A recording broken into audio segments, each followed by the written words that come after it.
Thank you for our webinar today, looking to transition out of your dental practice. Before we started, I wanted to mention that there is a chat feature for this webinar, and you can ask your questions at any time during the presentation. We will have the questions at the end of the webinar during the Q&A, but feel free to ask questions via chat as you think of them. Our panelists are Matt Vanderloo and Laura Zach. They're both CPAs and principals for SVA Dental Services. Matt specializes in providing dentists the financial support they need to start, grow, and transition their practices. For denting a practice, Laura analyzes the tax impact of a transaction, structures the transaction to minimize the tax impact, and guides the seller to maximize their net cash flow from the transaction. I will give it over to Laura and Matt. Hello, everyone, and welcome to our webinar. We're glad that you're joining us for today's conversation on transitioning a practice. Today's are going to be transition strategies, putting a value on your practice, considerations of a sale, due diligence for a seller, and your resources, the team that you should put together to help you through this process. You've made the decision that it's time to start thinking about selling your dental practice. You have to transition out or sell out now, but the big question is whether your practice is ready. Is production increasing or is it decreasing? Are financial statements and records clean and ready for the interpretation, scrutiny, and due diligence of a third party? How is it favorable from the perspective of potential buyers? So it's a lot like selling your home.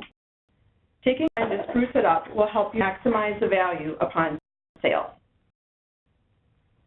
And getting your practice ready for sale 3 years before the ultimate time you desire to transition. Why years? This is the typical minimum time period that potential buyers will look back upon to review production, financial, and profitability trends.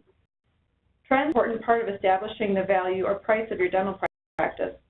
Upward in production and profitability can often command higher values in the marketplace.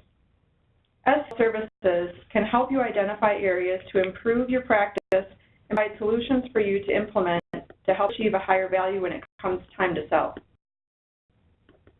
As it comes to sell, what are your options? These really are to sell your practice outright or to transition it to an associate. When selling your practice, you might sell to a dentist who has a dream to own their own practice, or for someone that's been looking to relocate back to our area. Consultants. Whether dislike or like them, it is an option for sale, often with very favorable to the seller, cash up front kinds of terms. As it's offered a purchase, though, the details need to be understood and evaluated. Or group practice in your area that's looking to expand and is interested in purchasing your practice as a part of that strategy. Your transition plan may already be under your own roof, in your associate. This could involve a transition in ownership all at once, or perhaps over time if you're looking to wind down, rather than to go from 60 to 0 miles per hour in under 5.2 seconds. Looking ahead, here's the area where that 3-year planning comes into play, and adding an associate to your team with ownership transitioning at a future point in time. Regardless of what option you go with, here are the steps in selling your dental practice. First, value the practice, and as a seller, you would want to be the first person to put the price on it. Marketing strategy. Advertise in the WDA, the ADA, or you can work with a broker, spread the word through dental supply reps or consultants to get out that you're selling your practice. The next then is negotiations. Once you get an offer, analyzing it and going through the process of coming to terms with the price, and then ultimately making the closing happen. Make us to the specifics of what really are you selling. As we look at that slide on the steps in selling your dental practice, step number 1 is putting a value on that practice, what the sales price is going to be for your practice. It's really the first big step in this process. So as we start to think about that and think about how we're going to come up with the value for the practice, one of the things I like to think about is what are you actually selling in your practice? What is there that's of value to somebody else to step in and take over? And as we do that, there are really two big categories of assets in your practice. We have tangible assets and we have intangible assets. Tangible assets are those assets that we can touch, feel, and see, kind of the hard assets of the practice. And intangible assets are everything else within the practice. Some examples of those tangible assets in the practices are the accounts receivable. You've got the Presale and you've sent out a bill for it, but you haven't actually collected the cash for yet. So we've got an asset there, all that future cash you're going to collect where the work's already been done. We've got all supplies, all the purchases you've made where things are still sitting in cabinets and sitting on shelves waiting to be used. We've got all the equipment you've purchased in the practice over the years, the x-rays and the chairs and the hand pieces and the furniture in the waiting room, all of that stuff that somebody needs to operate a practice. And then depending on the space you're practicing out of and who owns it, we either have some leasehold improvements. If you're renting space, you've probably put some money into that space to build it out and put in all the operatories and have it function just the way you want. Or if building yourself, you've actually got the building and the land that it sits on that are of value and part of the practice. Typical advice here, and what we strongly encourage everybody to do, is if you own the building, have a certified commercial real estate appraiser come out and put a value on that building and real estate for you. You get a nice hard number and a good number that anybody should be able to look at appraisal and be pretty comfortable with that dollar amount. So the tangible assets we think of in a practice. So what's a tangible asset? Has a lot of different names. We typically refer to it as Goodwill. People call it blue sky. Sometimes it'll get referred to as a covenant not to compete in the legal agreements. But what it really is the right to earn income off of a block of patients in the future. When you practice and as you've built up your practice, you've established this great patient base, have some loyalty to your practice, and typically comes back to see you hopefully twice a year to get routine work done, and then comes to see you when they get hard procedures done too. But the right to work with that group of patients in the future, and the right to have a good transition from you as the seller to the next person as the new buyer. See that Goodwill number as a range of anywhere between 100% to 150%. 1 year's net income for debt compensation. So this compensation would be anything that comes out of the practice for the dentist, whether that's a base salary, whether that's quarterly bonuses, the retirement plan contribution, continuing education, benefits, all that stuff would fall under this compensation. You've seen these values, the value for Goodwill, trend a lot higher in the past 5 years. It's really spiked up a lot in those last 5 years. We're seeing more and more buyers active in the marketplace. We're being more and more aggressive, driving up values, driving up the practices, and driving that Goodwill number a lot higher. So when we look at determining the value of a practice, really there's two ways we can look at calculating that sales price. If we look at it from a very high level, either calculate the value of the practice as a whole, or we get it as sum of the parts. So looking at all of those assets that build up, make up the practice, and putting it on each of those assets and adding it up. So for practice as a whole, how are we coming up with value? What are some examples of how we might come up with that value? What we're doing here is keeping it simple and, as you said, looking at the practice as a whole and not as individual components. Based on, say, the percentage of the practice's top-line collections. For example, $1 million grossing practice might sell for 70% of collections, or $700,000. If you term rule of thumb, this is the concept that we're talking about. It would be determined by totaling the value of the various components of the practice. That's those things that Matt talked about already, the accounts receivable, plus the supplies inventory, plus the value of the equipment, plus the Goodwill or the blue sky. Both the buyer and the seller must come to an agreement in order for a transition to happen. And there are various factors that might impact the price that you negotiate when you go to sell your practice. First, physical location of the practice. Are you at the corner of Happy and Healthy? In other words, is it a Walgreens type location that has easy access and great visibility? Well, favorable lease terms and an option to buy the real estate may command a higher price at sale, as well as having a facility and equipment in good to great working condition. If you look from the buyer's perspective, if they move the location, it's going to be expensive and disruptive to both the staff and the patient base. And an outdated facility or equipment means a potential costly upgrade when they take over that practice or at some near point in the future. So really the nicer practice that you have, the location, the equipment is going to command a higher value and a higher selling price. Production and hygiene production ratios. I look at these like an x-ray that looks into practice, helps figure out how much potential there may be or may not be in terms of increasing productivity, service provided, or efficiency. Schedule side, a low fee schedule for the area might result in a potential for upside for that new owner who brings the fees to market rates and collects more money when doing so. Another consideration is, can they perform all of the services that the current dentist owner provides, or perhaps more? The endo, the implants, the orthodontics, extractions, the new owner and dentist increase or decrease the amount of work referred out to specialists? To consider who you are contracted with and your payer mix, and a particular point of interest if you're selling your practice to a group practice, as you need to consider how that fits in with their existing practice. So at this point now, you, the buyer, have agreed to a price. But it's not about the price, is it, Matt? Next, tax considerations. Matt, what do you know about the tax considerations and the seller's point of view?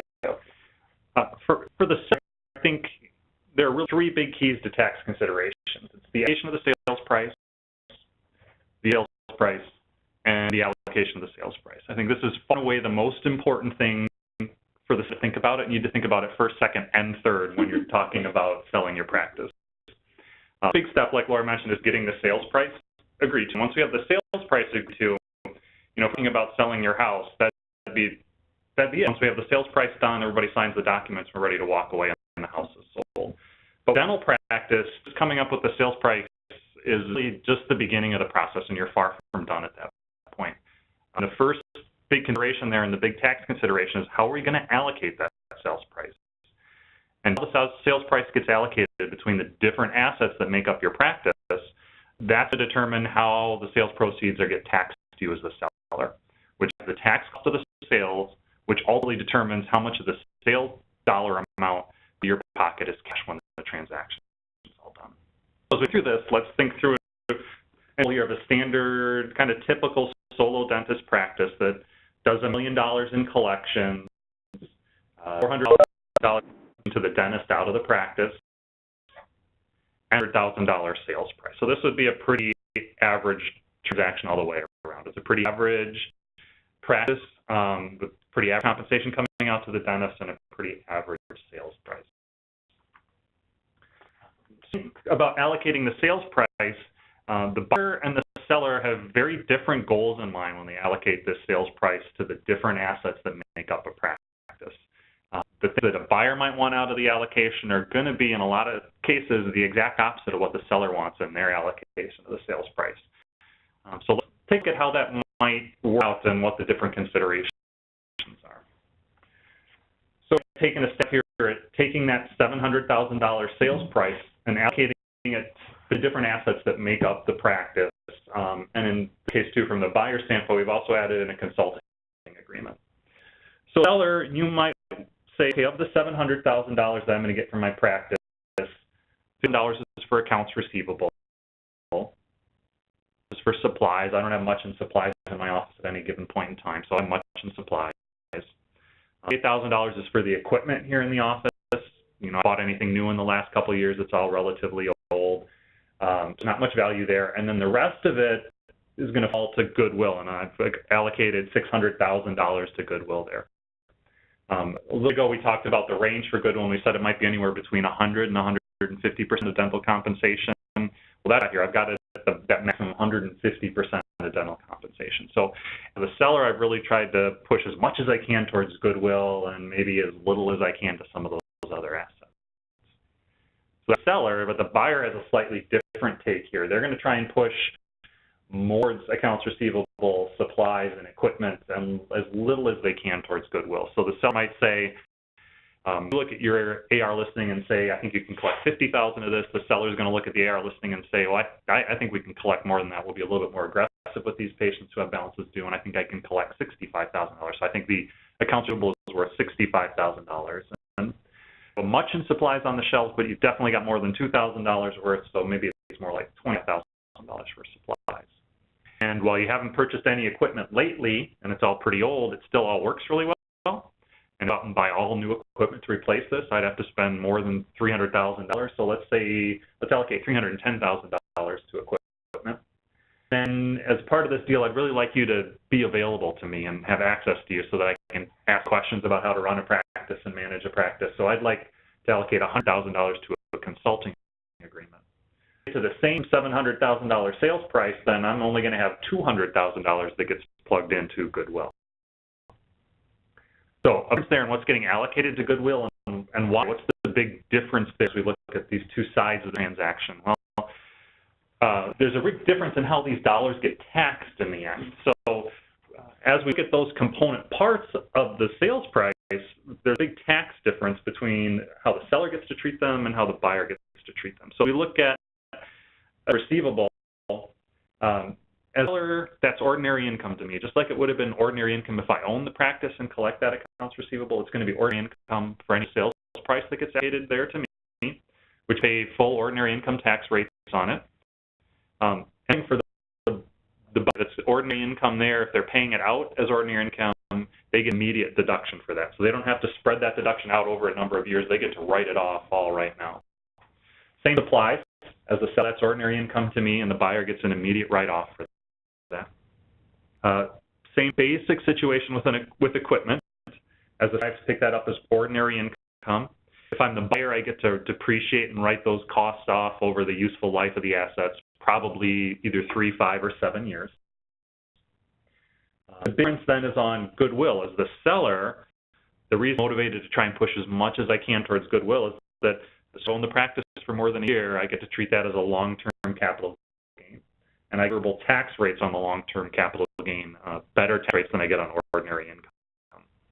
Buyer for the Goodwill has to write that off over time, and they have to write that off over 15 years. So it takes a long time for them to recapture the deductions for any dollars that get assigned to Goodwill. Consulting agreement, as a seller, again, that's going to be ordinary income to me, and there's going to get an immediate write-off. Based on how I get taxed as a seller and how the buyer is going to get a deduction for those, we have motivations and reasons to allocate those dollars in opposite ways. Everything that I want is Goodwill, Laura buyer doesn't want as Goodwill and wants to assign to something else. So the idea of what the bottom line tax impact of all that might be? Sure. Really here in Matt's example, looking at it from a very high level and not digging into the details, we have a difference in Goodwill allocation of $400,000 between his allocation or the seller's desired allocation and me as the buyer, my desired allocation. In the other example here, it's savings to the seller of $68,000 at current top federal and Wisconsin tax rates. So you can see here why the seller in particular would be very motivated to make sure that as much of that purchase price is allocated towards Goodwill as possible. 17% is the difference in the tax rates right now between how a long-term capital gain is taxed and ordinary income tax rates.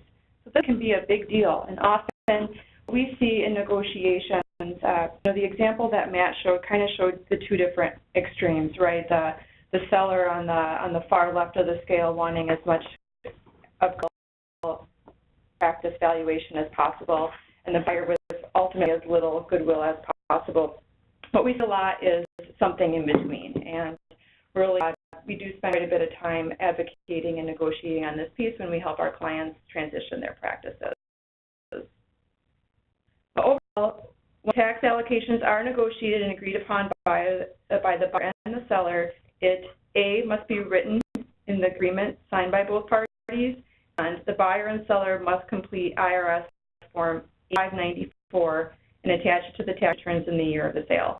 Ultimately, this Form 8594 is telling the IRS that this is how the buyer and the seller agreed to the tax allocation and hence the tax treatment for various components of the sale of the practice. And more consideration related to dental practice goodwill, this goodwill that we've talked about so much.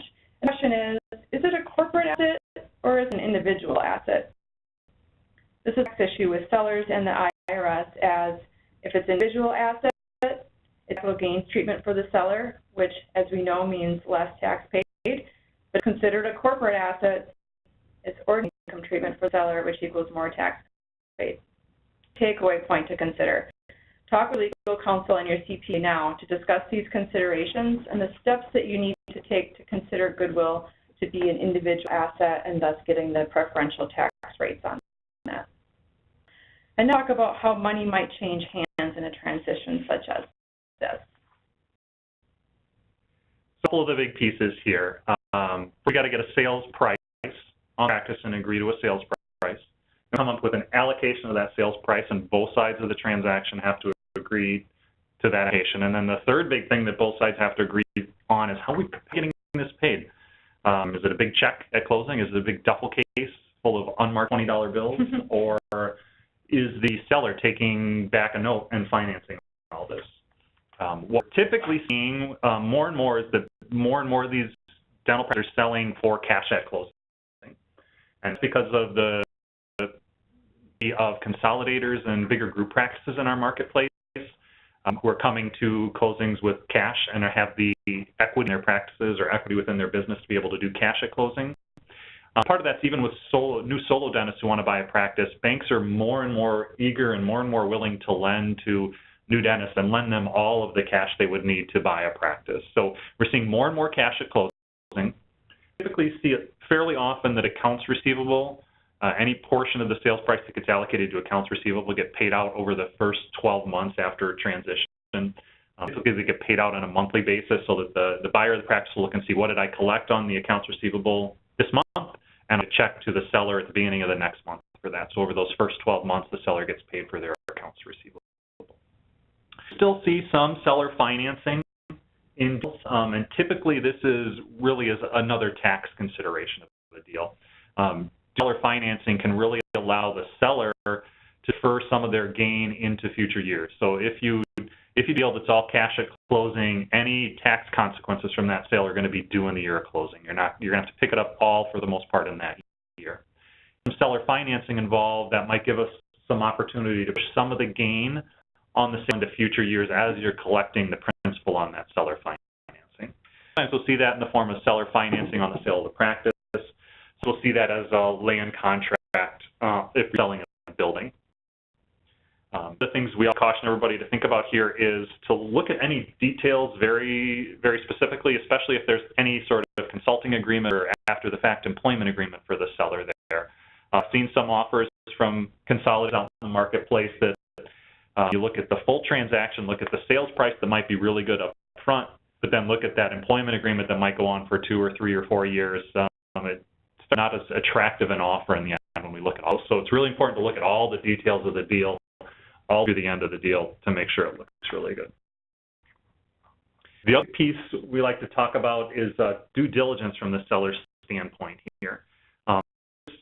Certain all-inclusive lists of all the due diligence that's going to do a deal, but it's some of the bigger and more important things to think about from a seller's perspective. First of all, you want to think about the buyer's financial standing and their financial position. This is important if you're doing seller financing, and that's really the only place where it's important. If you're going to take back a note in the deal, you want to make sure that the person who's buying it from you is in good financial position, and it's not just the practice there that they're depending upon to pay you off going forward. You also need to prepare yourself for a avalanche of information requests from the buyer. They're going to want to be able to see the insurance contracts you sign. They're going to want to be able to see any lease agreements you have. They're going to want to be able to see your employee files.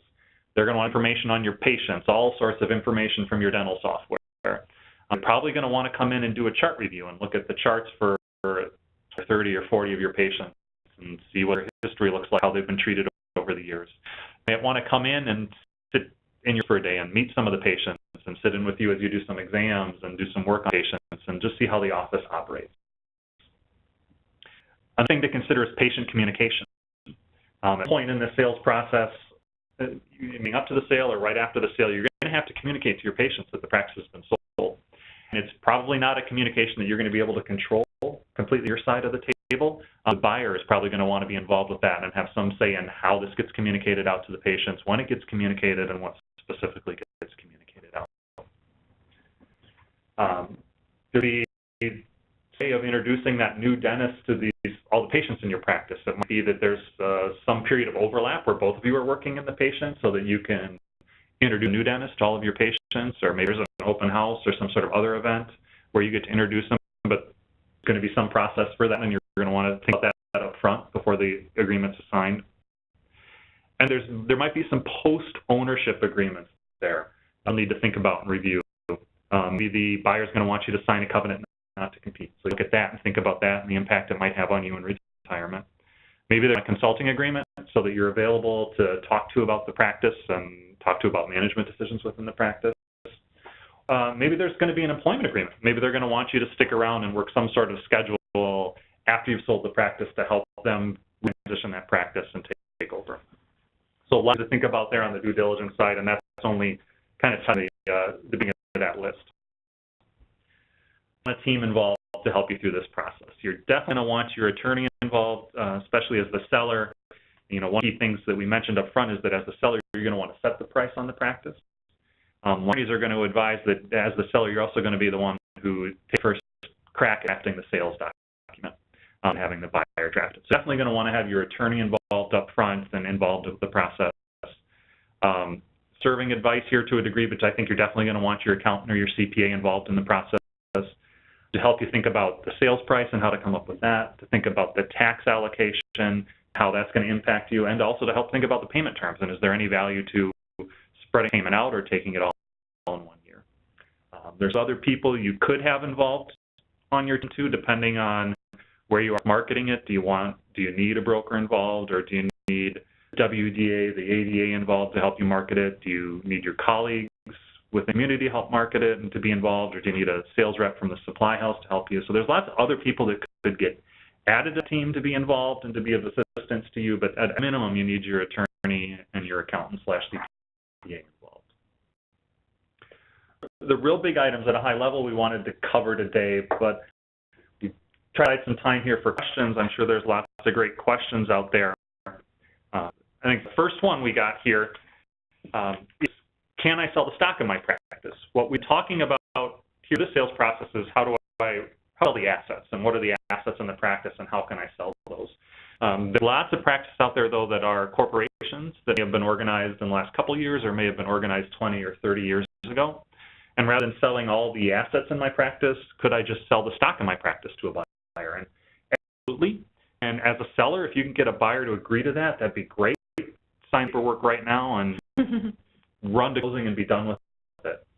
What we typically see is that most buyers don't want to buy stock and don't want to acquire stock through acquire a practice through a stock transaction. They'd rather buy the assets.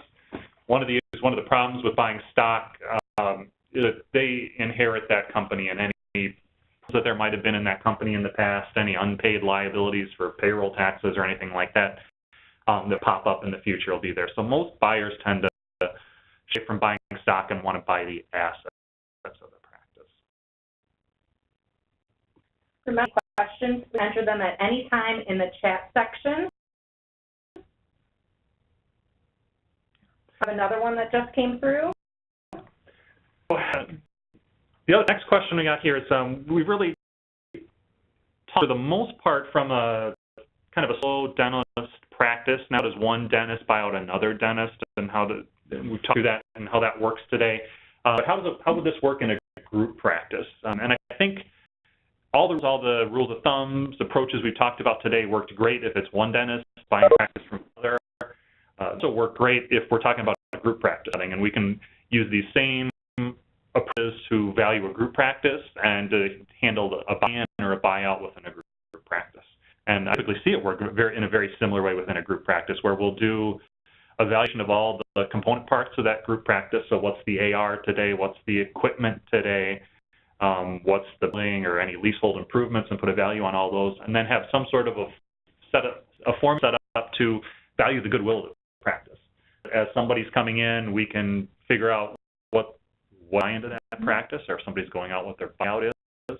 The other thing we typically see in a group practice is that those documents spell out exactly how and when it gets paid in or gets paid out, so that and coming into the process can know, here's the formula and methodology I'm going to use to determine the price, and the timing for exactly how I'm going to pay it. And is it all going to be cash up front or cash over time, or is any of it getting handled through a bonus calculation over time? It helps to have that laid out in those buy-sell type agreements before you bring someone on or add partners or have retirements within your group. Help make it more black and white. Do we have one more?